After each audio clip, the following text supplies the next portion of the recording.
오늘 우리가 함께 살펴볼 말씀은 창세기 2장 7절입니다. 같이 읽습니다. 여호와 하나님이 땅의 흙으로 사람을 지으시고 생기를 그 코에 불어넣으시니 사람이 생명이 되니라. 아멘. 오늘은 이 말씀을 가지고 생명이 된 사람이란 제목으로 함께 은혜 받기를 원합니다. 지난주에 우리는 하나님께서 그 지으신 만물들을 다스리게 하시려고 사람을 지으시되 자기 형상과 모양을 따라 사람을 지으셨다는 사실을 살펴보았습니다. 사람은 보이는 이 육신이 다가 아니라 보이지 아니하는 나라는 존재가 있습니다. 내가 바로 하나님의 형상을 따라 지음을 받았고 하나님의 모양대로 지음받은 그 사람이라는 것입니다. 이 사람은 하나님의 형상을 따라 지음을 받았기에 자유로운 존재이며 하나님의 모양을 따라 지음 받았기에 모양이 없는 존재, 곧 영이라고 했습니다. 보통 사람들은 누구나 나를 이야기하고 너를 이야기하지만 나와 내가 만질 수 없고 볼 수도 없는 영이라는 사실을 간과하고 있는 것 같습니다. 우리가 자유로운 존재이므로 우리가 삶의 과정에서 행하는 모든 것, 곧 말이나 행동에 대하여 우리 스스로 책임을 져야만 한다는 사실 또한 우리가 분명히 확인했었습니다. 그렇지만 이렇게 하나님의 모양과 형상대로 지음받은 사람, 곧 영은 한 가지 분명한 한계를 지니고 있었습니다. 그것은 바로 그가 모양이 없는 영이라는 사실입니다. 우리가 다 알다시피 하나님께서 사람을 지으신 이유는 그 사람들을 통하여 하나님께서 지으신 이 세상의 모든 만물을 다스리게 하시려 함이었습니다. 여기서 다스린다라고 하는 말은 관리한다는 말이고 보존하고 고치고 돌본다는 말이라고 할 수 있습니다.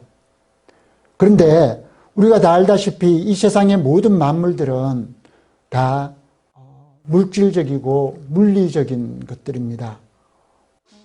그러므로 모양이 없는 영인 사람이 이 물질 세계에 영향을 미칠 수는 없었던 것 같습니다.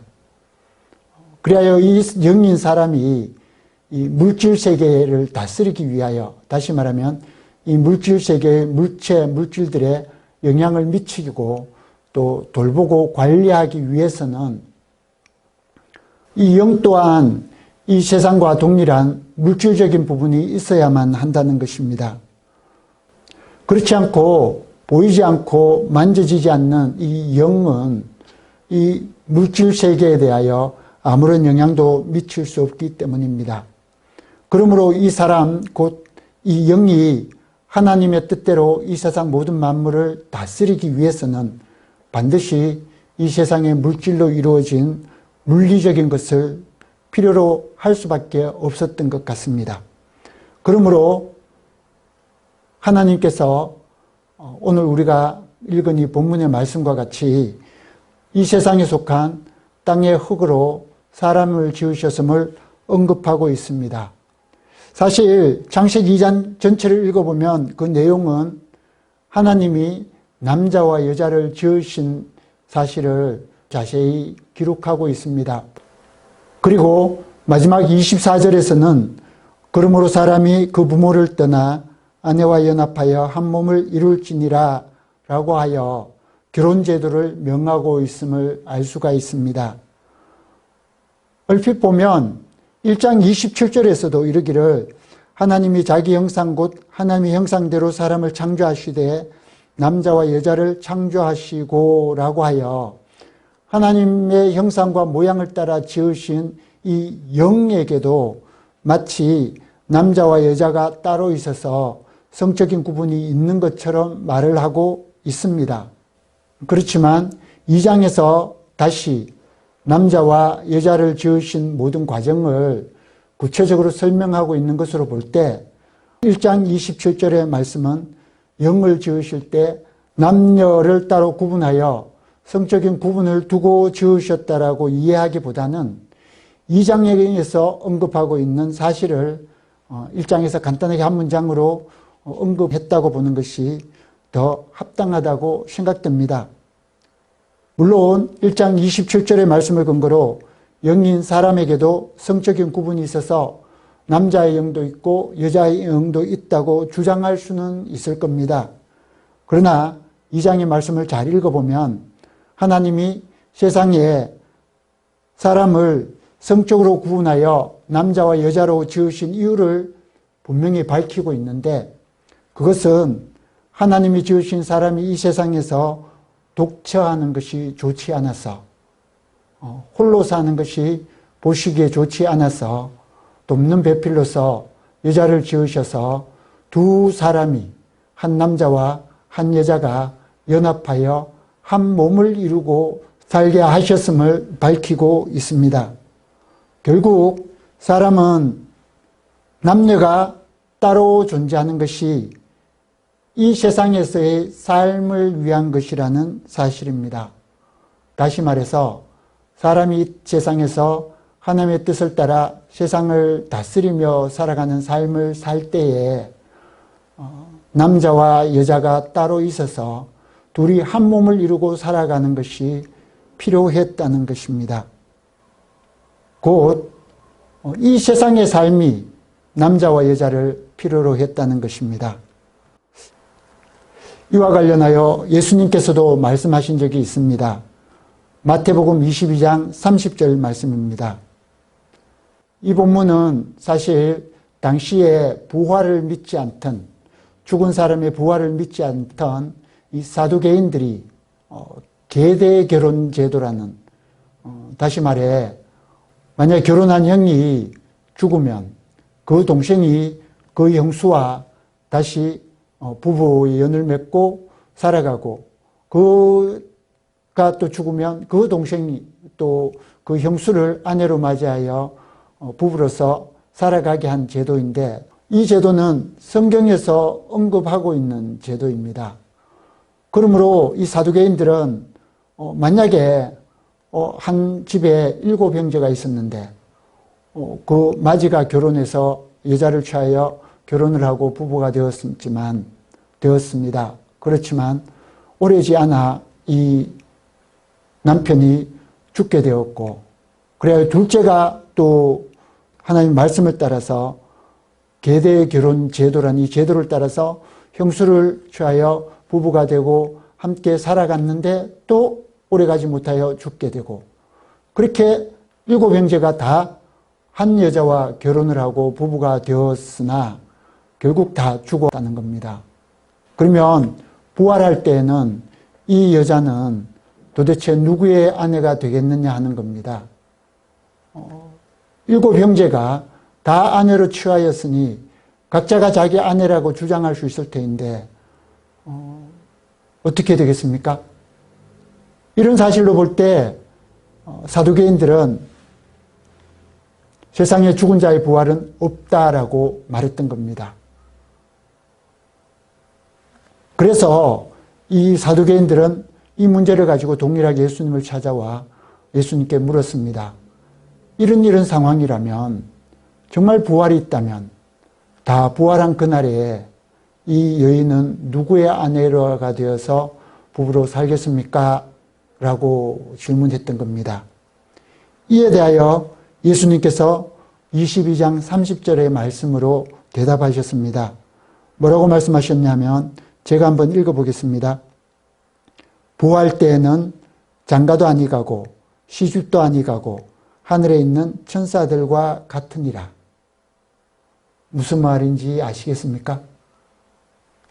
세상의 마지막 날이 되어서 예수님이 다시 오시고 죽은 자들이 다 일어나 부활하여 심판을 받고 영생에 들어갈 때, 그때는 시집도 아니 가고 장가도 아니 가고 다 천사와 같아서 부부라는 제도 자체가 없다는 겁니다. 결혼이라는 제도 자체가 없다는 거죠. 이 말은 이 남자와 여자가 있어서 결혼을 하고 부부가 되는 이 제도는 이 세상에서 필요하기에 하나님께서 정하신 제도라는 겁니다. 그러므로 우리가 부활하여 살 그때에는 남자와 여자가 따로 있지 않아서 결혼할 필요도 없고 결혼해서 부부가 한 단위로 살아가는 것이 아니라 천사들과 같이 각자가 한 삶의 단위로 살아가게 된다는 겁니다. 결국 우리 영에게는 남자나 여자라는 이런 성적인 구분이 없음을 말씀해 주는 것이라고 보는 것이 합당할 것입니다. 물론 그날에 결혼은 하지 않더라도 장가가고 시집가는 일은 없다 할지라도 남자는 그대로 있고 여자는 그대로 있다라고 주장할 수도 있겠지만 억지인 것 같습니다. 이 세상에서의 삶은 우리가 가만히 생각해 보면 대부분이 이 남자와 여자 사이에 발생되는 문제로 인한 삶이 주를 이루고 있지 않나 생각됩니다. 대부분의 사람들이 관심을 여기에 두고 있기 때문에 그날에 이 남자와 여자가 없고 성적인 구분이 없어서 성생활이 없어진다는 사실에 어쩌면 억지를 부리고 있지 않나 생각됩니다. 뿐만이 아니라 오늘 우리가 읽은 이 창세기 2장의 말씀도 자세히 살펴보면 하나님께서 남자와 여자를 따로 지으신 이유가 이 세상에서 사람이 홀로 독처하는 것이 좋지 않기에 하나님께서 돕는 배필로서 여자를 만드시고 남자와 여자가 연합하여 한 몸을 이루고 살라라고 하셨음을 확인할 수 있습니다. 결국 남자와 여자라는 것은 이 세상에서 필요로 하기에 하나님께서 구분하여 지으셨음을 확인할 수 있는 것입니다. 따라서 오늘날 일부 사람들이 나의 성과 내가 지닌 이 몸의 성이 다르다라고 주장하며 자기가 원하는 성을 취하는 제3의 성을 이야기하고 있지만 사실은 이러한 것은 성경적이지 않으며 또 사람의 죄성이 만들어내는 정욕적인 주장일 뿐 사실은 그렇지 않다라는 것을 알 수가 있습니다. 그러면 우리가 다시 본문으로 돌아와서 생각해 보면 하나님의 영이 지닌 필요에 따라서 흙으로 사람을 지으셨습니다. 따라서 흙으로 지은 이 사람은 동일하게 사람이라고 칭해지지만 하나님의 형상과 모양대로 지으신 그 사람, 다시 말해 영과는 다른 존재임에 틀림이 없다 할 것입니다. 그리고 하나님께서 이 흙으로 사람을 지으셨습니다. 그러나 아마도 이 흙으로 지은 이 사람은 아직 살아있는 생명체는 아니었던 것 같습니다. 하나님께서 흙으로 사람을 지으시고 그 사람의 코에 하나님의 생기를 불어넣으시니 이 사람이 생명이 되니라라고 하셨습니다. 아마도 하나님께서 그 코에 불어넣으신 이 생기가 바로 하나님이 그 모양과 형상을 따라 지으신 영이 아닌가 생각됩니다. 이렇게 하여 영은 몸을 지닌 사람이 되었습니다. 물론 몸의 입장에서 보면 이 흙으로 만들어진 이 사람이 영을 지닌 존재가 된 겁니다. 그렇게 하여 이 영은 이 땅에 흙으로 지은 이 몸을 지닌 존재가 되었습니다. 다시 말해 이 땅에 물질적인, 물리적인 것을 지니게 되었고 그리하여 이를 통하여 이 세상 모든 만물에 영향을 미칠 수 있는 존재, 다시 말하면 살 수 있는 존재, 사는 존재가 되었고 이를 가리켜서 성경은 생명이라고 말하고 있지 않나 생각됩니다. 무슨 말씀인지 이해가 되시죠? 다시 정리하면 하나님께서 자기 형상과 모양을 따라 사람을 지으셨는데 이 사람은 모양이 없는 영체인 거로, 영인 거로 이 물질 세계인 이 세상에 영향을 미칠 수가 없어서 그래서 하나님이 사람을 지으신 목적이 물질 세계인 하나님이 지으신 이 세상을 다스리게 하기 위함이었기에 하나님께서는 다시 이 세상에 있는 땅의 흙으로 사람을 지어서 그에게 몸으로 주심으로 이 사람이 이 몸을 통하여 이 세상에 존재할 뿐만이 아니라 이 세상에 영향을 미칠 수 있는, 다시 말하면 살 수 있는 존재가 되게 되었다는 겁니다. 문제는 영인 우리가 이 몸을 의지하여 세상에 존재하고 또 몸을 통하여 세상에 영향을 미치고 있습니다. 이 말은 무슨 말이냐면 우리가 몸을 지니고 이 세상에 존재함으로 말미암아 영은 보이지도 않고 만질 수도 없으므로 자연스럽게 육신적으로, 물리적으로, 물질적으로 모든 것을 인식하고 사람을 이해할 수밖에 없다는 겁니다. 결국 이 몸을 중심한 삶을 살 수밖에 없는 겁니다. 그 결과 우리가 오늘날 보는 것과 같이 모든 사람들의 삶의 모습은 이 몸을 자기 자신이라 여기고 이 몸을 위해 몸의 생명을 보존하여 이 땅에서 영원히 살려고 애쓰게 되었다는 것입니다. 문제는 영인 우리가 이 몸을 통하여 이 세상에 존재하고 또 이 몸을 가지고 세상에 영향을 미치고 살아감으로 말미암아 보이지 않고 만져지지 않는 영인 나에 대해서는 나는 인식할 수 없게 되고 이 육신적인 이 몸을 자신으로 여기며 사람을 이해하고 살아가게 된다는 겁니다. 그 결과 자연스럽게 몸을 중심으로 하는 삶을 살 수밖에 없고 결국 몸을 위하여 또 몸의 생명을 보존하여 영원히 살고자 애쓰게 될 수가 있다는 겁니다. 실질적으로 오늘 우리가 주변을 보면 알 수 있듯이 세상에 있는 모든 사람들은 바로 이 몸을 자기 자신이라 여기며 이 몸을 위해 살아가는, 몸을 중심으로 하는 삶을 살아가고 있습니다. 그러면 실제로 정상적인 상태는 어떤 것일까요? 아니, 어떤 것이어야 하겠습니까? 우리가 우리 몸을 중심으로 자신을 이해해야 할까요? 아니면 영인 나를 중심으로 이해해야 할까요? 그렇습니다. 마땅히 땅의 흙으로 만들어진 이 사람인 몸이 아니라 하나님의 형상과 모양대로 지음받은 내가 주체가 되고 내가 중심이 되어야 할 겁니다. 이 사실은 너무 중요합니다. 우리가 이 사실을 잘 인식할 때 비로소 하나님께서 성경을 통하여 우리에게 말씀하시는 여러 가지 사실들을 제대로 이해할 수가 있게 됩니다.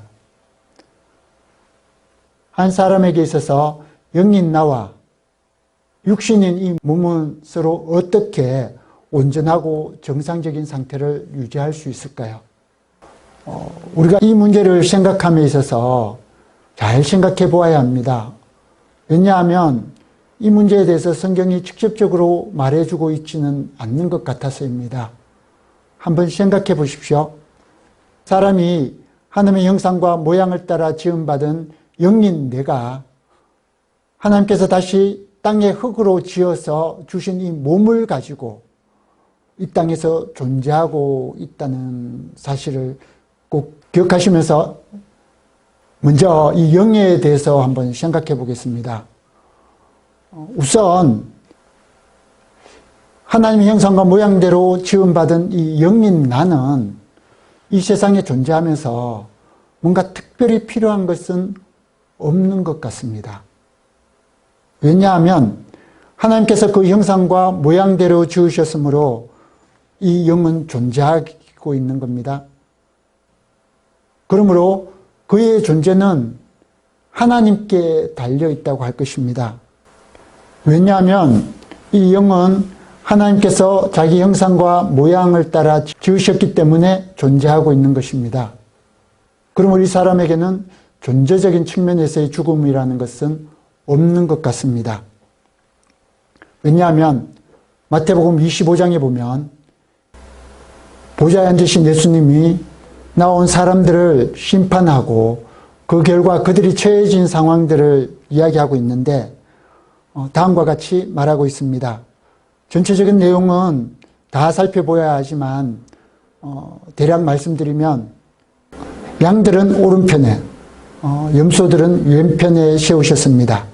그리고 오른편에 선 자들을 향하여 말씀하시기를 내 아버지께 복받은 자들아 창세로부터 너희를 위하여 예비된 나라를 상속하라 하시고 왼편에 있는 자들에게는 이르시기를 저주받은 자들아 나를 떠나 마귀와 그 사자들을 위하여 예비된 영영한 불에 들어가라 하셨습니다.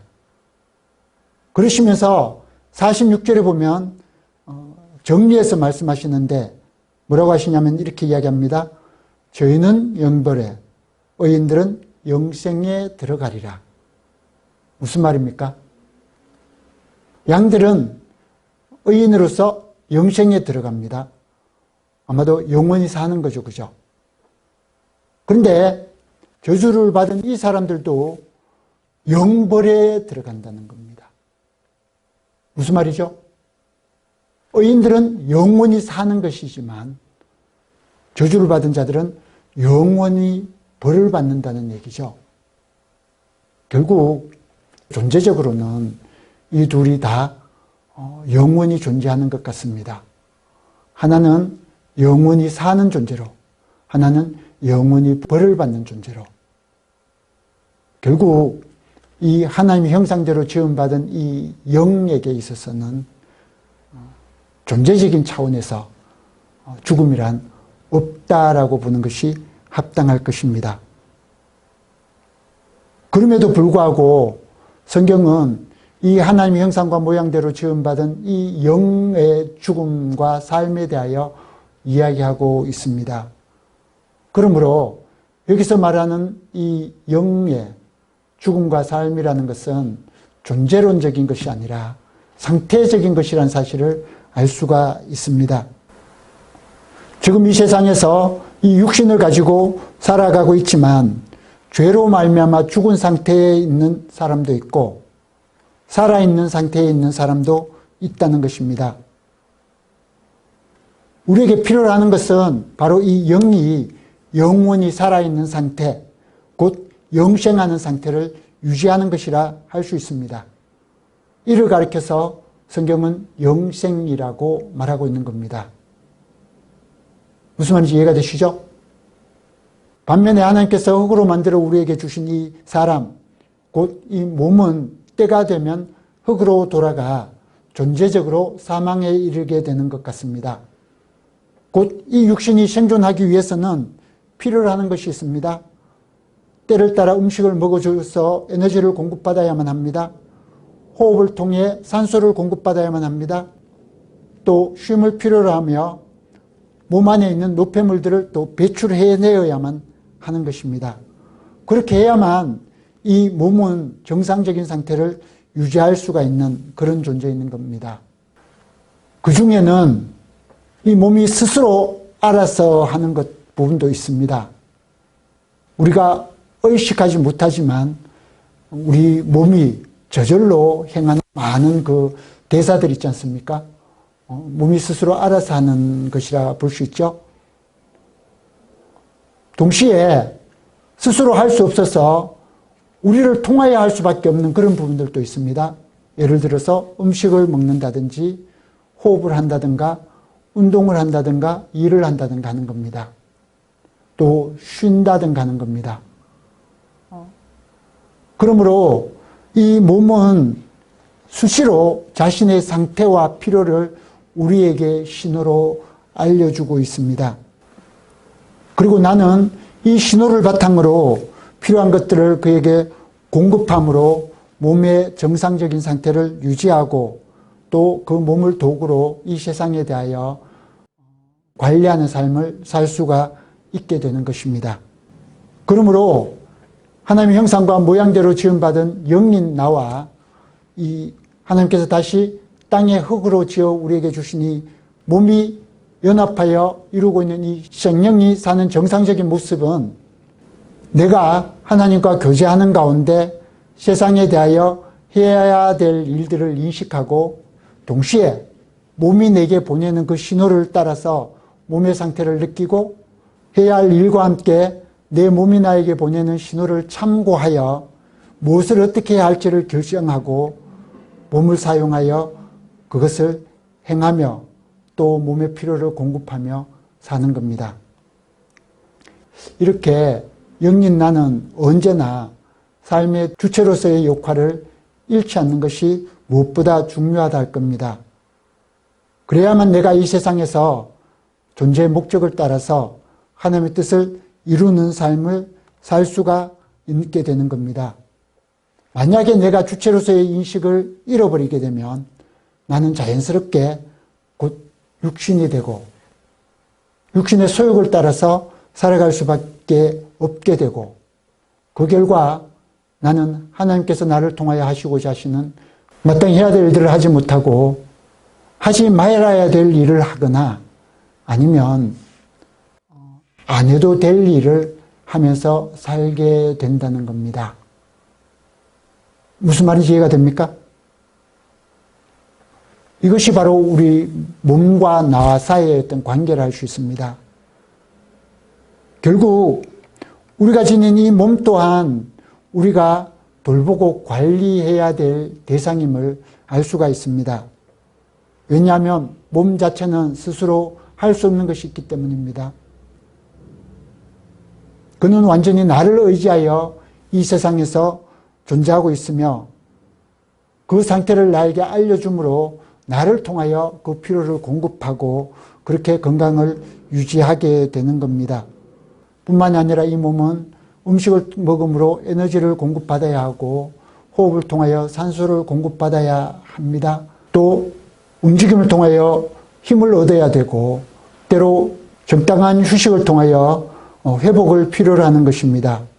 이 모든 것이 적당하게 이루어질 때에 그는 언제나 사용 가능한 상태, 곧 건강한 상태를 유지할 수 있고 필요할 때는 또한 사용되어질 수가 있는 것입니다. 그러므로 몸을 건강하게 하여 언제든지 사용할 수 있는 상태를 유지하기 위해서는 언제든지 내가 바르게 판단하고 행동해야만 하는 것입니다. 곧 내가 주체가 되어 관리해야만 된다는 겁니다. 적당하게 음식을 공급함으로 에너지를 공급하고 합당하게 사용함으로 몸을 튼튼하게 하며 적당한 휴식을 통하여 몸이 회복할 수 있게 해야만 언제나 사용할 수 있는 상태를 유지할 수가 있는 것입니다. 이렇듯 하나님의 형상과 모양을 따라 지음받은 영은 이제 하나님께서 땅의 흙으로 지으사 우리에게 주신 이 몸을 지님으로 이 땅에서 세상을 향하여 살 수 있는 생명이 되었습니다. 그렇지만 이 생명 또한 사실 부족한 것이 부분이 있는데 그 부족한 부분을 어떻게 온전하게 채워서 온전하게 하시는 것인지에 대해서는 다음 시간에 살펴보도록 하겠습니다. 우선 우리가 알아야 할 것은 이 몸이 내가 아니란 사실입니다. 이 몸은 하나님께서 나로 하여금 이 세상에 존재하며 이 세상을 다스릴 수 있도록 하나님께서 우리에게 주신 도구임을 꼭 잊지 말아야만 합니다. 어떤 사람도 도구를 위해서 사는 사람은 없습니다. 그렇지만 도구도 언제나 잘 관리되어야만 합니다. 왜냐하면 필요한 때에 제대로 사용할 수 있기 위함입니다. 필요한 때는 제대로 사용할 수 있도록 관리되어야 되고 사용할 때는 또 최대한 사용할 필요가 있는 것입니다. 그래야만 이 몸은 더욱 건강하게 되고 더욱 더 좋은 도구가 되어 우리가 원하는 것을 할 수 있게 되기 때문입니다. 몸이 아니라 내가 주인이고 내가 주체임을 잊지 말아야 할 것입니다. 많은 사람들이 마치 우리가 몸에 빛을 쥐고 있는 것처럼 몸을 대하고 있음을 봅니다. 마치 몸이 잘못되면 우리가 망하는 것처럼요. 그러나 사실 빛을 쥐고 있는 것은 내가 아니라 몸이 우리 자신에 대하여 빛을 쥐고 있는 겁니다. 우리 몸을 이루고 있는 이 육신은 단지 흙일 뿐입니다. 만약 내가 오늘이라도 떠나가면 이 몸은 한 줌 흙으로 돌아가기 마련입니다. 그저 한 줌 흙일 뿐인 이 몸이 나로 인하여 이렇게 아름답고 멋있는 사람의 모습을 갖추고 있는 것입니다. 그러므로 언제나 영인 내가 스스로 주체가 되어서 스스로 주인임을 인식하고 주체로서의 자리를 잃지 않는 복된 성도들이 되시기를 바랍니다.